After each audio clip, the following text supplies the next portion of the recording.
آج 14 شعبان المعظم ہے۔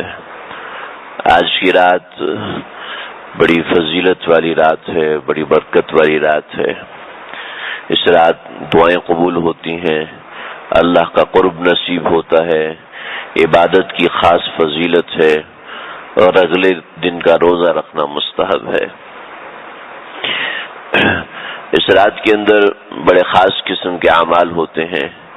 اللہ رب العزت کچھ فیصلے فرشتوں کے سپرد فرماتے ہیں کہ اس سال کون پیدا ہوگا، کس کا انتقال ہوگا، اور ہمارے کچھ اکابرین نے درج کیا کہ کچھ خاص فیصلے جیسے کون حج پہ جائے گا، کون سفر پہ جائے گا، اس نوعیت کے فیصلوں کا معاملہ اللہ رب العزت فرشتوں کے سپرد فرماتے ہیں۔ یہ معاملات اور یہ حالات تو اللہ کب سے فیصلہ کر چکے، لیکن اس رات کی فضیلت اور فوقیت یہ ہے کہ اس رات کے اندر اللہ رب العزت فرشتوں کی ڈیوٹی لگاتے ہیں، فرشتوں کو متعین کرتے ہیں کہ تم نے یہ کام کرنے ہیں۔ تو کوئی خاص بات ہے جو اس رات میں یہ معاملہ کیا جاتا ہے۔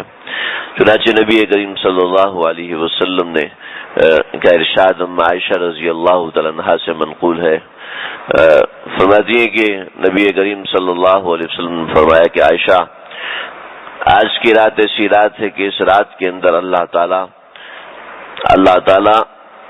بنی کلب کی بکریوں کے بالوں کی تعداد کے برابر لوگوں کی بخشش فرماتے ہیں۔ بنی کلب کی بکریاں بہت زیادہ تھیں، لاکھوں کی تعداد میں تھیں،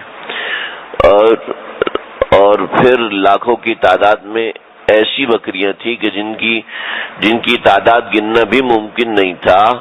بنی کلب کی بکریوں کی تعداد ہوتی تو ایک بات تھی، لیکن بنی کلب کی بکریوں کے بالوں کے برابر، کہ ایک بکری کے بال گننا ناممکن ہے، لاکھوں بکریوں کے بال گننا کیسے ممکن ہوتا؟ یعنی اللہ رب العزت اس رات اتنے لوگوں کی بخشش فرماتے ہیں۔